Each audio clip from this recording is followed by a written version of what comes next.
Okay.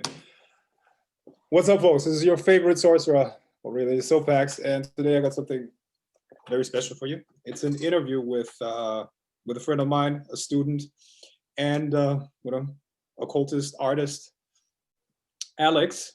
I know him as Alex. He's gonna let you know his full name and the name of his project. And I saw some of his paintings, and I was really, really intrigued because he seems to have an ability to capture the unseen, really. One of my favorite explanations or definitions of art is the artist makes the subtle concrete and makes the concrete subtle or abstract, right? So when it comes to the occult and when it comes to being a magician, that's a very, very important ability. Being able to capture something that is very subtle and giving it a solid form, right? So yeah, I just want to give you, I just want to throw that ball at you and see what you make out of it. Okay? Please let people know who you are and let them know about your art. What do you do? Thank you, Frank. I'm Alexandros Megas. I'm Greek. So the Alex version, the Greek version of the Alex is, I guess, Alexandros or Alexandros, actually. And I have been in the US for the better part of 30 years now, and working as an artist. I'm also a hypnotherapist. I got into, from an early age, I was drawn to the other side, you might say, the unseen, as you mentioned, because I was feeling all kinds of things since I was a little boy. And growing up in Athens, I could see the Parthenon from a balcony. So it had a profound effect on me. I used to go on walks around the Acropolis and visit quite often the cell in which Socrates died.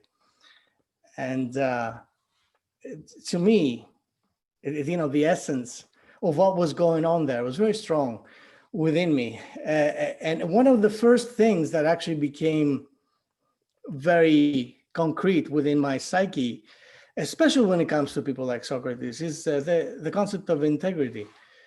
You see, because there you have someone who has had the opportunity to, he was doing what he believed was right? He was teaching the youth about all the concepts of philosophy and inner freedom and so on, and free thinking. And of course, the authorities viewed that as a threat. And he was called to go back on his own word. In other words, say that, hey, everything I've been teaching was bullshit. Please let me go. To which he said, if I was to be here on earth forever, perhaps then I would consider your proposal. But I'm an old man. Why would I go up against everything that I've built all my life? So anyway, the concept of integrity and of course the concept of free thinking was very strong within me. And as I was developing, I started seeing situations within people. That's because my work, first of all, my art is a combination of photography and painting. And its main purpose is to be able to capture something within the psyche or the aura, you might say, of the person that I am targeting. If I'm making a portrait, let's say, for example. And all kinds of things would become apparent to me just by looking at certain people. And I started questioning, why that happens. And of course, one thing led to another. And I started understanding more about how the mind works, what the mind is part of. And of course, inevitably, at some point, I came across the concept of the occult, which was extremely intriguing to me. But there was one thing that always made me wonder why. The occult was always presented as something spooky, as something scary, as something outwardly, something that's not part of this world. It shouldn't be part of this world. And I always wondered why that was, because it seemed to me like a very natural approach. You know what I mean? It's like swimming into the ocean and not wanting to accept that there are fish in the ocean. It's just you. So, uh, I was approaching the concept in the best way that I could over the years, but I had all these question marks, and I had all these fears, you might say, because the concept of the occult was presented in such a way that made me kind of retract a little bit, even though I was very drawn to it. And of course, there comes Frank and produces a version of this concept that I had not ever come across before, and which it was an immediate match for me. Something that I would always feel. I would hear you speak of these concepts, and I didn't have to believe you because I felt that in my heart. See? So the more I stepped into the way that you analyze these concepts, the more I found truth, and not just truth in terms of results, but truth in terms of the way that I felt every time I approach a concept that it was a question mark before. You illuminate it in a way that to me made perfect sense. And of course, all this is being brought out into my art as well. Appreciate it. Thank you very much. However, this interview is not about me, it's about you. So I really definitely appreciate the concept. But I mean, see, I've always been a little bit jealous of people that are good at art, like, I'm a little bit of an artist. I can write, I'm pretty good at that. But when it comes to painting, when it comes to like artistically kind of like putting something into a concrete form, I'm not really good at that. But when it comes to magic, that's my art. So I have these inspirations, I have these feelings, I have these energies around me, let's say spirits, and I almost feel like they're working through me in the ritual, and the ritual becomes the piece of art that I'm doing. So what would be of interest to me is, how do you experience the process of creating that? Is it like an inspiration you get from beyond, and then you put it into a concrete form? And more than that, do you feel like there is some sort of a magical effect in your life that comes from that? Absolutely. I always felt. Let me start with the last part of the question, because I was thinking about that today. Actually, quite a synchronicity. I always felt like, inevitably, what I'm going to say now, it goes back to you as well. So please don't. I'm connected to you. So in the work that I do, benefits from it very much. So. The concept of the art being a sigilized element became very apparent to me after I started studying with you, because even though I knew the effects that the art had, I hadn't concretized the fact that, this is a magical element in and of itself. I hadn't concretized that fact within me beforehand, before I met you.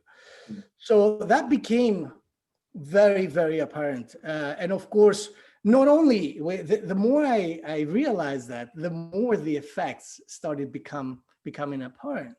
And I started telling people, and I do tell people all the time, that art is magic, because art is not decoration, it's not embellishment. It's not something that's going to, make your couch look a little better. This is something that's going to change you. The more you, the more you stay with the element, the more you stay with a piece of art, the more you embrace it, the more it reaches back, it embraces you as well. And I have an example that I'm using always. Like, why is it that people are so enamored with religious icons? There's no difference. That's exactly what happens, right? The religious icon, the icon in of itself, doesn't hold any power. What holds the power is the connection that you have with this piece. So that connects you to the beyond. And the same thing I found was happening a lot with the work that I've been making. And of course, this is how it starts. When I have an inspiration, let's say, for example, I'm doing a photo shoot and I'm shooting a person, I see something. Like, because I work a lot with angels, for example, and I see this person transforming into another entity, um, and immediately that becomes the focus point. So then I evolve into shooting based on what I see, because a lot of the times the people that I shoot don't know what I have in mind. They don't know they can't see what I see. And many times people, which is funny, people don't think of themselves as photogenic. People are like, oh, I'm not good on camera, and I always tell them, you don't see what I see. And that's why you say that. And of course, when they see themselves as an outwardly entity, they're always amazed, like, oh my God, how can I be that? They're always, and of course, then once again, that becomes, if I'm working with a portrait specifically, that becomes what I call a magical portrait. Because this is what happened to me a few years ago. That's why I coined the phrase. I was doing the portrait of a very well-known, very famous marketer, an advertiser, big name. And I created I did a photo shoot with him. He didn't know what I was going to create, but he had seen some of my pieces. And I remember I brought in one of those huge offices in downtown New York. And I brought some of the pieces that I had in watercolor paper, heavy watercolor paper, just to show him, because I wanted to show him the way that I work with what my vision is. And he was so impressed that he brought in all his executives, and he said to them, look at those things. This isn't art. This is religious iconography. And I thought, wow, this guy gets it. You know what I mean? So I did a shoot with him, and then I stayed working on this piece that I didn't know. I mean, I had an idea of what this was going to look like. But by the way, his name is Kevin Roberts. He looks like he's the emperor. If you go to my site, zeroism.com, you can see the. Yeah, please give us your website and the project name and whatever you're doing there. Yes, of course. So when I went back with this huge piece, 60 by 80 inches, after I was done a couple of months later, he saw the piece, and he went emotional. He was emotional, and that's like a big deal. Advertising guy, this isn't the kind of guy that you expect that he would act like that. And he came over, he hugged me, and he said to me, this is what he said to me. He said, when I look in the mirror, I see my father. My father was not a good man. When I look at this piece, I see myself. And to me, every time I say this, I get goosebumps, because to me, this is what shows my intent becoming a reality, because this is a magical portrait in the same sense that you put all the right energy and you put all the right elements into a magic ritual, and that ritual, your art, becomes alive. And that, to me, is such a gift. It's such a great thing.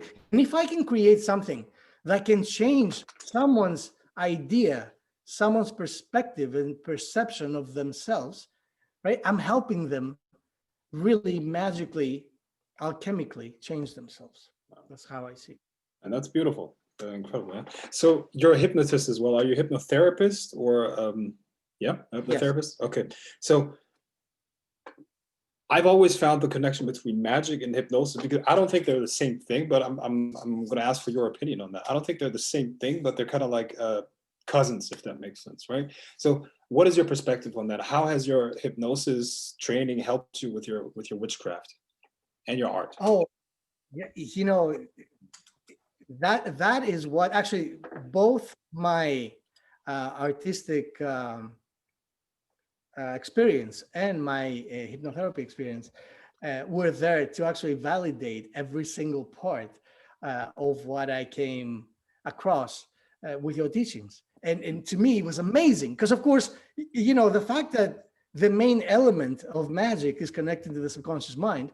This is exactly the main element of hypnotherapy as well, because everything is based on the fact that who we are is not controlled by who we think we are, which is the conscious mind, our everyday awareness, the logical mind, and so on and so forth. It's all controlled by what's under the hood, what I would call the computer.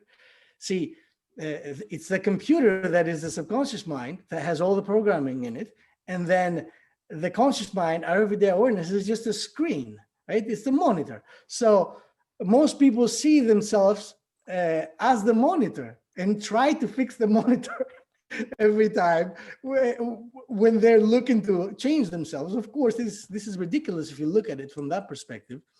But it wasn't, that kind of stuff is not taught to us. Nobody teaches us these things.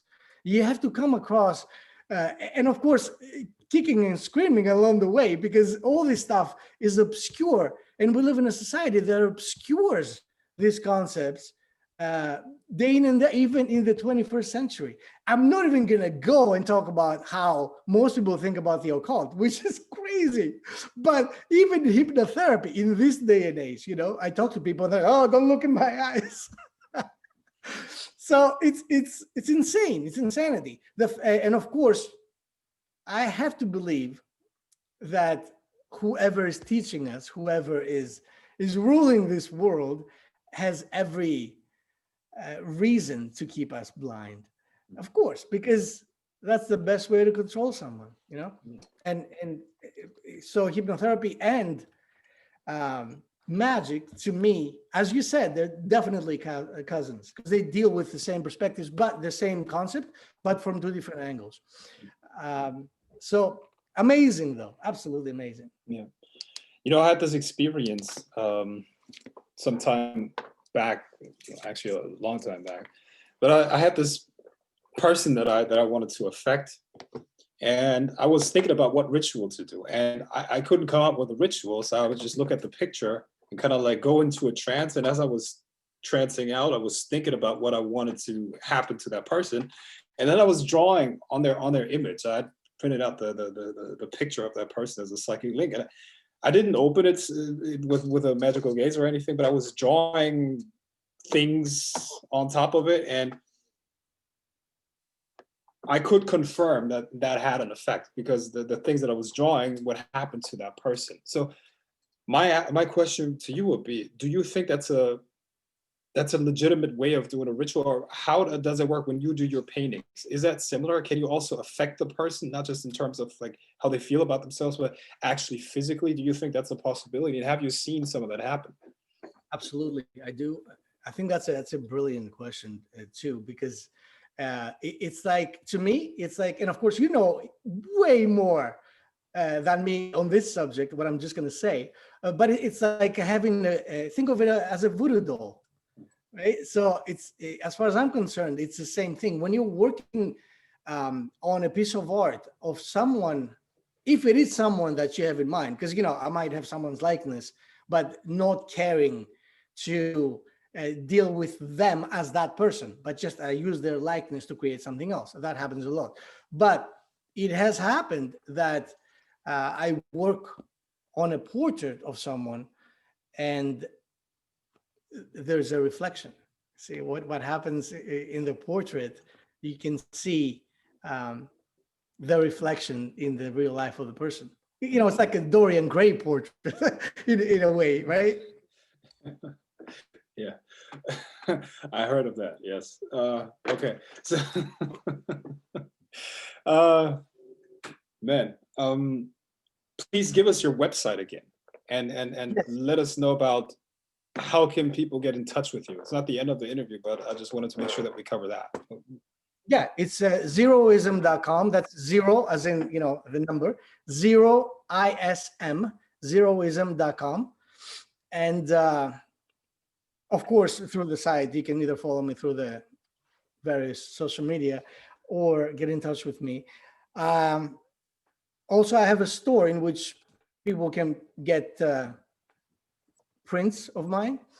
And I created a journal that I call the Power Journal, which is a journal in which people would write on, but it's a combination of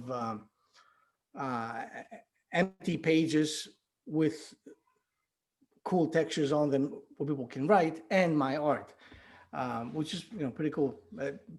A lot of people have been asking for things like that, so every now and then I sit down and create another project, of course, much like you did. You also design logos for companies and stuff like that? Yeah. Okay. Yes. Awesome. Mhm. Yeah. Well, that would be great. That would be awesome. I mean, some magical logo, a sigilized logo. Awesome. Okay. And so, what service exactly do you offer? Is that people just tell you what they would like, and you think about how you could make that happen for them, or are there fixed categories of things that you offer? Well, in terms of creating a portrait, is that what you're saying? Because otherwise, there are fixed products where you can get a print. Oh, I like this print. I want it in that size. Mhm. Or if someone needs an original piece, then yeah, that becomes what I call a magical portrait, and then I have to talk with the person and find out exactly what their desired outcome for that portrait would be. In other words, that portrait would make them feel like X, Mhm. Awesome. Okay, could you also create like talismans, protection, and stuff like that? Would you be able to do that? Yes, yeah, absolutely. As a matter of fact, I have created some of those for a few of our friends. Um, Nice. yeah. Our friends. We're not in the mafia, guys. Those are not just kidding. A friend of mine. No, I'm just kidding. Go ahead. Yeah. So yes, talismans in terms of your personal sigilized affirmation, let's say, can become a logo, and you can do whatever you want with it. You can make it into jewelry or whatever. Yeah. Okay. Awesome. All right. Well, looking at the magical side of things again. How do you decorate your house? I mean, if you're an artist, you in my experience, artists have a very good sense of how to decorate rooms as well. They're very, very aware of how colors mix together and stuff like that. So as a magician, because you're a magician as well, right? So how do you think you can use what you do to maybe design a temple or improve the energetic quality in your home and all of that stuff? How do you use your art to make that happen? Well, personally, because I create, like I said, I work with angels and gods. I create certain pieces that have references to a specific direction. Like to give an example, I created a piece that's called Aphrodite. It's about Aphrodite, and the element of water is actually very evident within that. And it's I use that within one of my walls that is facing west. I mean, yes. So and of course something that I would do with Zeus, or I have Michael. I created a piece as the Archangel Michael that I always I use correspondences, in other words, for this kind of things, and I get this certain strength, certain effects every time I'm facing in any specific kind of wall, any specific directions, because no matter where I am in whatever part of the house, there is something in there to reinforce the reason why I am in that specific place. So let's say if it's my studio, there are any pieces that are there are all about inspiration, the muses or whatever. So to me, it becomes, I look at the directions and the correspondences a lot in order to place certain art within the house. That's how I. Yeah. Go ahead. Sorry. Yeah, no, that's it. Okay. You know what's interesting? When I channel, and I look at those channels or listen to them, let's say 3 years later, I see a whole new layer in them. So it's almost as if these spirits exist at a higher level outside of space and time, and the message that they give you can be reinterpreted multiple times throughout your life, and you will always find something in them. So when I hear what you're telling me, it's almost as if you're doing the same thing, but with images. So could it be that you're communicating with the spirits as well, so that they're giving you these inspirations and you're creating these multi-layered, images or portraits that you can look at, or the client can look at years later and find something new, some new inspiration, some new guidance in them? Oh man, I just got the chills when you said that. That's so cool. Absolutely, 100%, absolutely. And many times, actually, there are things, because I get instruction. I didn't show that part though. When I'm working on a piece and I start actually working on it, I get instruction on what to do next. And I have to say this is really, it's funny. Every time I work on a piece and it seems like I'm starting now, and then let's say, I don't know, several days later, I finish it. And if someone asks me, which people have, what was the process from getting to point A to from point A to point whatever Z? I don't know how to answer them. I don't know, because it wasn't me. Yeah. And I've always said to them, the art doesn't come from me, it comes through me. Yeah. So it feels like that, absolutely. And many times I find things within the pieces that I didn't know consciously were there. I'm going to send you this picture. I took this picture a couple of years ago of this friend of mine with her little girl, and she was because I live in the woods, right? So took a picture, and after I looked at I minimally processed that picture. That was not, an art. That was just a picture, but it was very atmospheric. Well, you could see in the woods this giant face that it was like the Green Man, like the spirit of the woods. And when I saw that, actually, I posted it on Instagram, and someone says, "What's up with the face?" And that's when I saw it. I didn't even know, that was there. It's crazy because stuff like that happens all the time. Okay. Do you use any stimulants in your process? Do you smoke weed or something like that? No. Nothing. Okay. No. I see. Yeah. See, guys, this is why I say people, you don't need any stimulation. You don't need stimulants for that. I mean, most people say that they're better at magic when they smoke weed or have any other chemicals in their system. Man, I never got that, because to me, it always feels like I'm less capable when I have any of that in my system. So, but to each their own. So, well, I just want to thank you for sharing your stuff here, and please let us know your address again, your website and all that stuff. We're going to put it into the links of this under this video as well, the description. And yeah, just let us know what these addresses are, please. Yeah, it's zeroism.com, zeroism.com.